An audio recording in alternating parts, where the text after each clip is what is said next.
On va apprendre à faire un soulevé de terre. Vous allez avoir besoin d'une barre et de poids équilibrés de chaque côté. Privilégiez des disques d'haltérophilie et une barre d'haltérophilie pour faire cet exercice, parce que ce qui se passe c'est que la hauteur de la barre ne sera pas bonne et vous irez la chercher trop basse ou trop haute, et c'est pas top. Si vous n'avez pas de poids d'haltérophilie et pas la force de tirer des poids de 20 kg de chaque côté de la barre, ce que je vous suggère c'est de rehausser légèrement les poids avec d'autres poids par-dessous. C'est pas génial mais ça vous dépannera au cas où vous n'avez pas ces poids là. Autre conseil de mise en place, enlevez vos chaussures. Là j'ai une petite talonnette, c'est pas top. Pareil pour les chaussures de sport, mettez-vous plutôt en chaussettes pour avoir le pied bien à plat. Pour trouver votre écart, faites un petit saut et paf, vous avez votre écart de saut. Ensuite, pour ce qui est de l'écart entre la barre et vos tibias, un point suffit en général. Le corps est bien fait, c'est à peu près la distance jusqu'à votre point de puissance pour pousser dans la barre au sol. Pour ce qui est du placement des bras, juste à côté de vos hanches. Si vous mettez les bras trop devant, vous allez vous retrouver à taper dans vos cuisses lorsque vous soulèverez la barre. Donc juste à côté ici, pour avoir le moins de distance à parcourir et pas à l'intérieur, parce que sinon c'est sumo, mais ça on le verra en fin de vidéo. Vous allez ensuite descendre et attraper la barre, et vous allez voir ici que mon dos est rond. Donc ce qu'on va faire dans un premier temps, c'est céder de la barre, de tirer dedans pour creuser le bas du dos et se mettre en bonne posture. Une fois que vous êtes en bas ici, on va rajouter un petit peu de tension. Donc vous allez à la fois tourner les bras vers l'extérieur et pousser les mains vers l'arrière pour activer votre grand dorsal. Le grand dorsal, c'est le muscle de traction qui vient s'insérer dans le bas du dos ici, dans le petit losange du bas du dos. Et cela permettra de fixer votre légère lordose. Pour ce qui est de la position du cou, on regarde vers le sol pour éviter de faire une hyper extension cervicale. Donc on reprend la mise en place.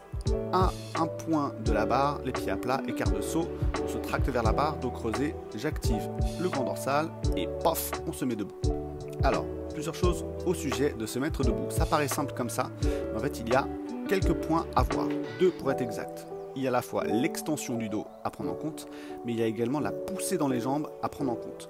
Lorsque vous faites un soulevé de terre, il faut imaginer que vous êtes un petit peu comme si vous faisiez du rameur. Donc, quand on a du rameur, on pousse dans les jambes et on tire avec le dos et les bras en même temps, et ça donne ce geste-là. Et bien là, vous imaginez que vous faites la même chose, mais avec le sol et la barre. Donc les jambes s'activent, le dos s'active, les bras s'activent, tout en même temps. Ici, je vais vous montrer ce qui se passe lorsqu'on active uniquement les jambes et pas suffisamment de dos. En fait, vous allez décoller la barre facilement du sol, et ensuite ça va ralentir au niveau des genoux, et vous allez devoir finir en tirant avec le dos. Donc ça va faire hop, et ensuite il va falloir finir ici en tirant vers l'arrière. Donc ça c'est quand le dos ne s'active pas suffisamment par rapport aux cuisses. Et inversement, quand on tire uniquement avec le dos, ça ressemble à ça. Les jambes se tendent au sol et le dos fait tout le travail par la suite. Je recommence, les jambes se tendent légèrement vers le sol ici, hop, et on finit avec le dos, ça ressemble à ça. Donc non, on active les deux en même temps, on squeeze tout en bas ici, et un seul mouvement, paf, ça monte. Vous avez remarqué comme le geste a l'air beaucoup plus court que dans les deux autres situations? C'est parce que ça l'est. Il y a une autre solution pour le soulevé de terre qui est le soulevé de terre sumo.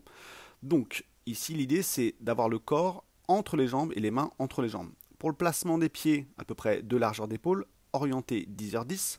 Les mains, pareil, directement en dessous de soi pour avoir la trajectoire la plus courte possible. Et ici il va falloir engager un petit peu plus ses cuisses, tirer dans la barre, même chose pour se mettre sous tension. Et pareil, tirer avec les cuisses et le dos en même temps pour un geste aussi court et fluide que possible. Et voilà, vous avez appris à faire un soulevé de terre. N'hésitez pas à mettre cette vidéo en favori et à me suivre pour d'autres vidéos du genre. Merci et à très bientôt.